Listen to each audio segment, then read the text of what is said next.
ఇక time limit అని ఏదో పేపర్లో రాసినట్టున్నారు. అంటే ఒక్కొక్కళ్ళు ఎంతసేపు మాట్లాడాలనేది. అదే సార్, నేను కూడా దానికి పెద్ద ఉదాహరణ ఏంటంటే సంజయ్ కిషోర్ అనేవాడు 5 నిమిషాలు మాట్లాడాడు. మీ అందరికి గుర్తుండి ఉంటుంది. సరే, ఏమైనా అయ్యో సంజయ్ కిషోర్ గారి గురించి జయసుధ గారు చెప్పడం మర్చిపోయారంట. లేదు కదా, పోన్లేమ్మా. తర్వాత అయిపోయిన తర్వాత మీరు అందరం వెళ్ళిపోయేటప్పుడైనా మీరు వచ్చి మాట్లాడచ్చు, ఏం ప్రాబ్లం లేదు. అతను ఉంటాడు, అతను చాలా చాలా తెలివిగా మాట్లాడాడు సంజయ్ కిషోర్ అనేవాడు. తర్వాత ఆయన గురించి ఎవరైనా మర్చిపోతారేమో అన్నీ చెప్పేసుకున్నాడు. పాపం మురళీమోహన్ గారు ఏదో అన్నారంట, అది నేనే చెప్తాను, ఆయన మర్చిపోతాడేమో అంటే, కాదు కాదు నేను చెప్తాలే, నాకు వదిలేయబోయా అదే అన్నాడు ఆయన. ఏమైనా ముందుగా పద్మవిభూషణుడు చిరంజీవి గారు ఈ కార్యక్రమానికి రథసారథి ఆయన వచ్చి వెళ్ళిపోవడం అనేది సభలో జరిగేటువంటి అతి సహజమైన విషయం. ఆయన వెన్నెముకగా ఉండి మాబోటి వాళ్ళకి ఫోన్లు చేసి ఈ కార్యక్రమానికి మీరు రావాలని చెప్పడం అనేది, సావిత్రి గారు చచ్చిపోయారని ఎవరండి అనేది, ఇంతకంటే సావిత్రి గారు బతుకున్నారని చెప్పడానికి వేరే ఉదాహరణ కావాలా? ఆ సావిత్రి గారు, ఎందుకంటే సావిత్రి గారి సినిమాల గురించి అందరూ చెప్పగలరు. సావిత్రి గారిని ఒక ఫిలసాఫికల్ లైన్లో తీసుకెళ్లాలనే అభిప్రాయం నాకు కలిగింది. సావిత్రి గారు ఎంతమంది కళాకారులు ఉన్నారు? సావిత్రి గారి కూతురు చాముండేశ్వరి గారు, చిరంజీవి గారి భార్య సురేఖ గారు, వీళ్ళిద్దరూ స్నేహితులవ్వటం ఏమిటి? ఈ పుస్తకాన్ని రచించినటువంటి సంజయ్ కిషోర్ ఈ పుస్తక ఆవిష్కరణ చేయాలనేటువంటి ఆలోచన కలిగినప్పుడు ఆవిడ ఎవరి దగ్గరికైనా వెళ్ళి అడిగితే ఎవరైనా చేయొచ్చు. చిరంజీవి గారి దగ్గరికే వెళ్ళాలని ఎందుకు అనుకున్నారో మనకి తెలియదు.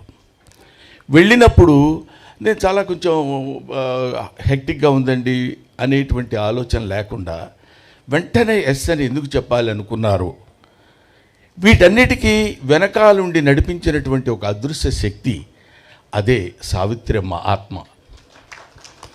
ఆవిడ నడిపించుకుంది, ఆవిడ చేయించుకుంది ఈ ఫంక్షన్.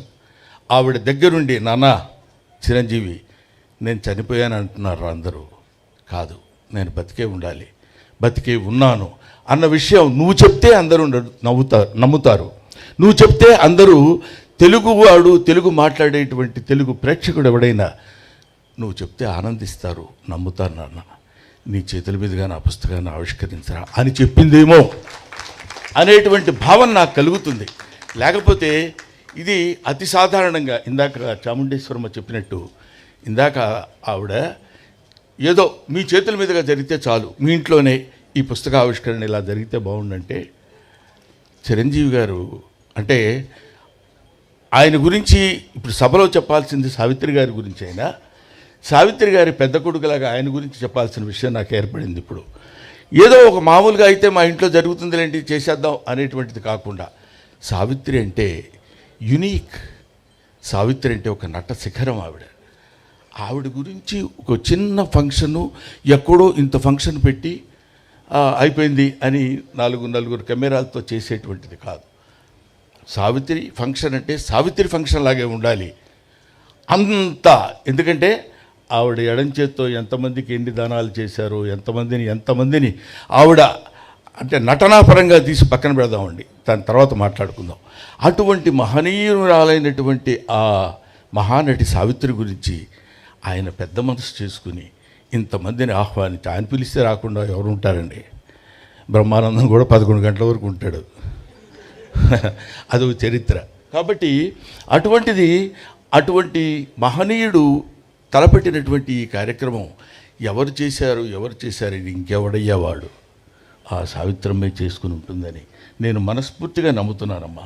అది అందువల్ల ఆ కార్యక్రమాన్ని ఆయన నోవనలేడు. ఇంత అద్భుతంగా ఇంతమంది కలిసి ఇక్కడ చేయగలుగుతున్నారంటే ఆ సావిత్రి యొక్క గొప్పతనం. ఇక్కడ బ్రహ్మానందం నువ్వు చాలా బాగా యాక్ట్ చేసావు, ఇన్ని సినిమాలు చేసావు, నువ్వు ఇంత నటుడివి ఎంత నటుడివి అని అన్నప్పుడు ఎప్పుడన్నా ఒకసారి నిజమైన మళ్ళీ లేకపోతే మళ్ళీ ఎందుకంటారు ఇలాగా చాలా గొప్పవాడేమో నేనని ఫీల్ అవుతున్నప్పుడు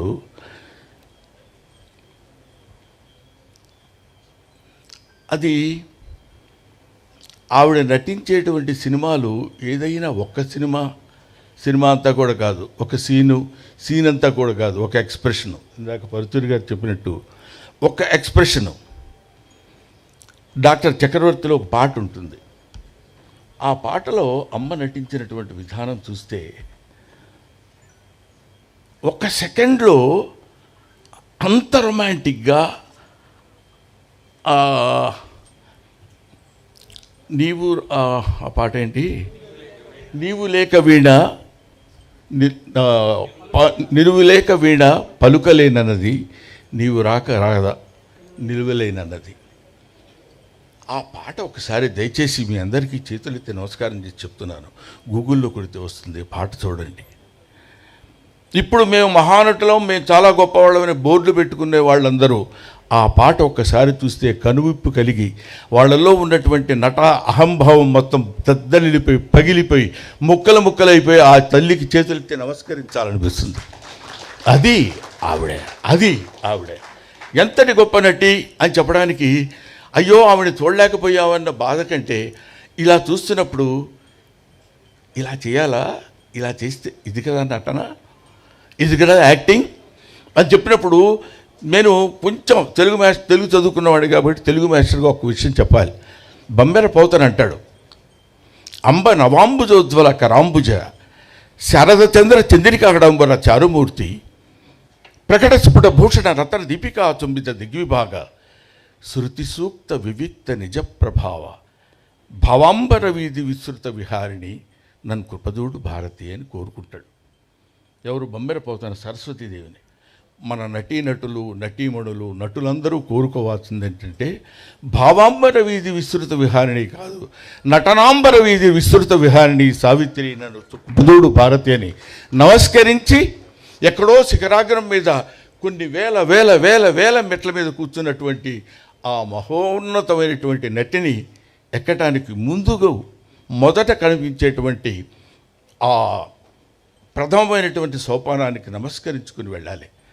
అది ఆవిడ సావిత్రి గారు ఎంత గొప్ప నటి అని చెప్పడానికి ప్రతి వాళ్ళు మనం ఎన్ని చెప్పినా ఒక్కొక్క చూపు. పాండవనవాసంలో దిక్ బానిసల కింద అహంభావమా దుశ్శాసన తోడ్కొని రమ్మా బంధకిని అని ఎస్వి రంగారావు గారు గద్దించి అడిగినప్పుడు మిక్కిలినేని రాధాకృష్ణమూర్తి గారు తీసుకొచ్చేసి ఆవిడ అక్కడ నిండు సభలో పడుకోబెట్టినప్పుడు ఆ తర్వాత ఎంతమంది ద్రౌపదీలకు వేశారో తెలియదు కానండి, కృపాచార్యుడిని ఎలా చూడాలో అలా చూస్తుంది, ద్రోణాచార్యుడిని ఎలా చూడాలో అలా చూస్తుంది, దుర్యోధనుడిని ఎలా చూడాలో అలా చూస్తుంది, దుశ్శాసనుడిని ఎలా చూడాలో అలా చూస్తుంది, కృపాచార్యుడిని ఎలా చూడాలో అలా ఒక్కొక్క చూపులో ఒక్కొక్క వైవిధ్యాన్ని కనపడేటట్టు చూసి ఈవిడేనా ద్రౌపది, నిజంగా ద్రౌపది ఈవిడేనేమో అనే భావన కలిగించేటువంటి శక్తి సత్తా ఉన్నటువంటి మహానటి. ఆవిడ గురించి మాట్లాడుకోవడానికి ఇంతకంటే ఇంకేం కావాలి? ఆవిడ గురించి మాట్లాడుకునేటువంటి అవకాశం మనకు కలగడం, ఆవిడ గురించి తరించేటువంటి భాగ్యాన్ని నాకు కలుగజేసిన చిరంజీవి గారికి నా హృదయపూర్వకమైన నమస్కారాలు తెలియజేస్తున్నాను. ఎస్వి రంగారావు గారు ఇందాక ఆయన చెప్పినట్టు ఎస్వి రంగారావు గారితో పోటీపడి నటించడం అంటే మామూలు విషయం కాదు. ఎస్వి రంగారావు 6 అడుగుల ఆజానుబాహుడు. ఆయన ఎక్కడ మన ఇది జకర్తా కాదండి, ఎస్వి రంగ కీచకుడుగా నర్తనశాలలో చేస్తున్నప్పుడు మధుర తీసుకొని రమ్మని పంపిస్తుంది చెల్లెలు. సైరంధ్రి తమ్ముడికి మధుర తీసుకెళ్ళి ఇచ్చిరా అంటుంది. అక్కడ ఒక సందిగ్ధంలో ఉన్నటువంటి చిన్న ఎక్స్ప్రెషన్, వెళ్ళాలా వాడింత దుర్మార్గుడో తెలుసు కదా అన్నప్పుడు ఇద్దరు అలాగా 2 కొదమ సింహాలు పోటీ పడ్డట్టు ఉంటాయి. ఒక ఆడసింహం, ఒక మగసింహం. ఏయ్ చెయ్యి నువ్వు ఎంత చేస్తావు, నేను చూడు ఎంత చేస్తాను అని 2 పోటీ పడి నటించినట్టు అనిపిస్తుంది. మరణి కించిత్ సర్వాలంకార భూషిత అయిన నిన్ను చూచిన నా మనసు ఊగి తూగి నీ ముందు మోకరిల్లదా బాలుడికి.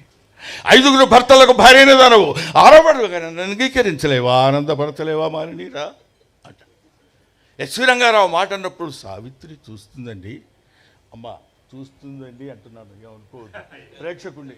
ఆవిడ చూస్తారండి అంతే బాగుండదు. ఆవిడ ఎలా చూస్తుందంటే, నీచత్వంలో కూడా ఇంత పరాకాష్ఠ ఉంటుందా?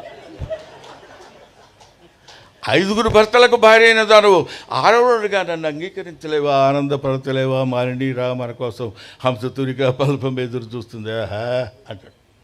ఆయన తండ్రి కూతుళ్ళుగా కూడా వేశారు, వాళ్ళు తండ్రి కూతుళ్ళుగా కూడా నటించారు.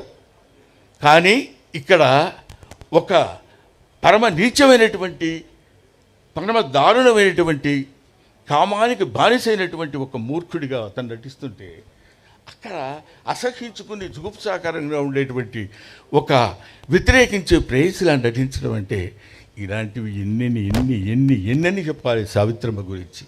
ఆవిడ ఒక విశ్వనట మహావృక్షం, ప్రపంచమంతా వ్యాపించినటువంటి ఈ నటీనటులకు కనువిప్పు కలిగించేటువంటి మహానట వృక్షం ఆవిడ.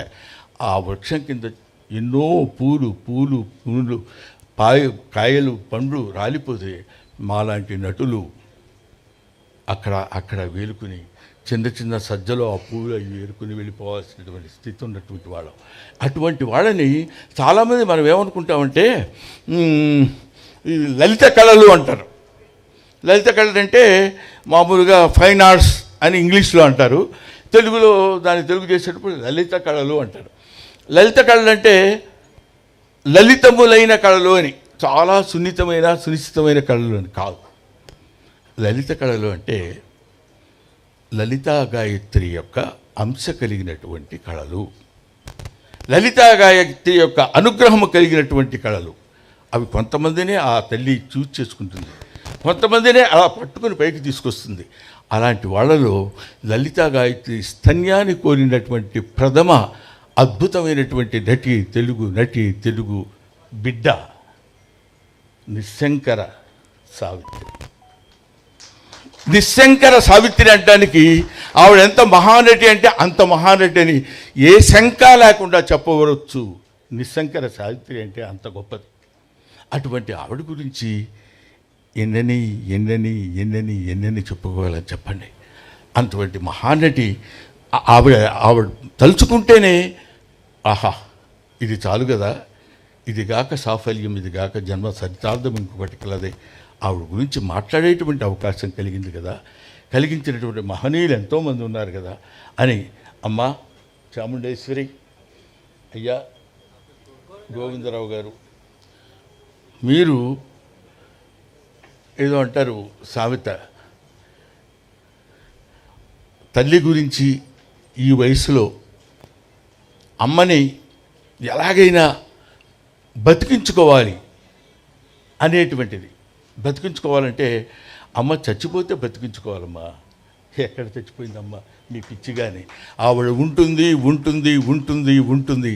నటన భావాంబర వీధిలో విస్తృతంగా విహరిస్తూ ఉంటుంది, నటనాంబర వీధిలో నివసిస్తూ ఉంటుంది ఆ మహానటి సావిత్రి. ఆ తల్లికి నా హృదయపూర్వకమైనటువంటి నమస్కారాలు తెలియజేసుకుంటూ, అంటే నమస్సులు తెలియజేసుకుంటూ అని నేను ఎందుకన్నానంటే, చచ్చిపోయిన వాళ్ళకి నివాళులు అని చెప్తారు. నాకు ఇంకా ఆవిడ చచ్చిపోయిందనే మాట నా నోటి నుంచి రావాలని నాకు ఇష్టం లేక నేను చెప్తున్నాను. ఎదురుగా కూతున్నారు మా అరవింద్ గారు, ఆయన వాళ్ళ నాన్నగారు ఉన్నారు. మాకు చిన్నప్పుడు మోగ మనసుల్లో వీళ్ళిద్దరు కాంబినేషన్ ఉండేది. ఇదిగా ఇటు పక్క రొయ్యలు, ఇటు పక్క కొరమైన చేపలు, ఇటు పక్క ఇవి వచ్చే నా వల్ల కాక అనేవాడు ఆయన.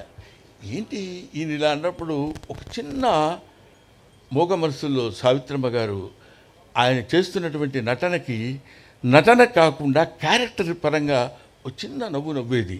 మీరు ఒకసారి వీలుంటే ఒకసారి చూడండి. ఇలాగ ఎన్ని కోటి సీన్లో ఇక సదుగా అది శవం అది అని ఆయన ఒక మహానటుడు. ఇలాంటి మహానటుల యొక్క సమ్మేళనం అదొక ఆ? మంచి మనసులు.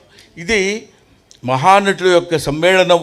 ఆ రోజుల్లో ఎస్వి రంగారావు గారు, సూర్యకాంతమ్మ గారు, అల్లు రామలింగయ్య గారు, ఎన్టీ రామారావు గారు, నాగేశ్వరరావు గారు, ఎవరు కృష్ణరాజు గారు, శోభన్ బాబు గారు, ఇలాంటి కన్నామ్మ గారు, ఆవిడ, ఇలాంటి వాళ్ళని ఎవరిని మనం అంటే ఇంకా కన్నామ్మ గారు మాకంతా లేదు కాబట్టి ఒకవేళ మిస్ అయి ఉండొచ్చేమో కానివ్వండి. అంతటి మహనీయులైనటువంటి గడ్డ పుట్టినటువంటి మన తెలుగు గడ్డ మీద ఆ మహానటి సావిత్రి పుట్టింది. ఎంతమంది ఉన్నా Savitri she is not 3, Savi 1. Thank you very much. నాకు ఈ అవకాశాన్ని కల్పించిన మీ అందరికీ నా హృదయపూర్వక నమస్కారాలు తెలియజేసుకుంటూ, ముఖ్యంగా ఈ పుస్తక రచన ఆ పాపం అతను చెప్పబోతే సూసైడ్ చేసుకుంటాడు. అతని పరిస్థితి అది. ఎందుకంటే నేను ఇంత కష్టపడి రాశాను, ఈయన సావిత్రి గురించి చెప్తున్నాడు కానీ నా గురించి చెప్పడం ఏంటనే దాని నుంచి బాగా నాకు తెలుసు అతను ఎంత మనోవ్యత చెందుతున్నాడో. కానీ ఏమైనా ఇందులో నేను హాస్యస్పూర్వకంగా మాట్లాడినా కొంత నిజాయితీ ఏముందంటే, చిన్నప్పటి నుంచి సావిత్రి గారి గురించి, సావిత్రి గారి యొక్క జీవితాన్ని గురించి ఔపోసన పట్టినటువంటి ఒక చిన్న ప్రాణి సంజయ్ కిషోర్. నాకు నిజంగా అంత కమిటెడ్గా ఏదో చేసేద్దాం అని కాకుండా కమిటెడ్గా సావిత్రమ్మ అని ఎంతమందినో పిలిచేది, ఫోటో సెక్షన్ ఎగ్జిబిషన్స్ పెట్టి 15 కంటిన్యూస్ ఇయర్స్గా చేయటం అంటే నిజంగా అలాంటి వాళ్ళు ఉండబట్టే ఇలాంటి కొంతమంది నటులు బతుకుతున్నారా అన్న భావన అదంతా తయారు చేసుకొని వచ్చాడు కాబట్టి, మీలాంటి వాళ్ళ దగ్గరికి ఆ బుక్ తీసుకురాగలిగాడు కాబట్టి, ఆ పుస్తకం ఇంత ప్రచురణ పొందింది కాబట్టి, ఇంతమంది కొన్ని కోట్ల మంది మళ్ళీ ఒకసారి సావిత్రమ్మను మననం చేసుకోవడానికి అవకాశం కల్పించినటువంటి చిరంజీవి గారికి చేతులెత్తి నమస్కరిస్తూ, నువ్వు ప్రామిస్ చేస్తే నేను పిలుస్తాను, మైక్ దగ్గరికి రాకూడదు, నువ్వు రాకూడదు. Thank you very much. Thank you.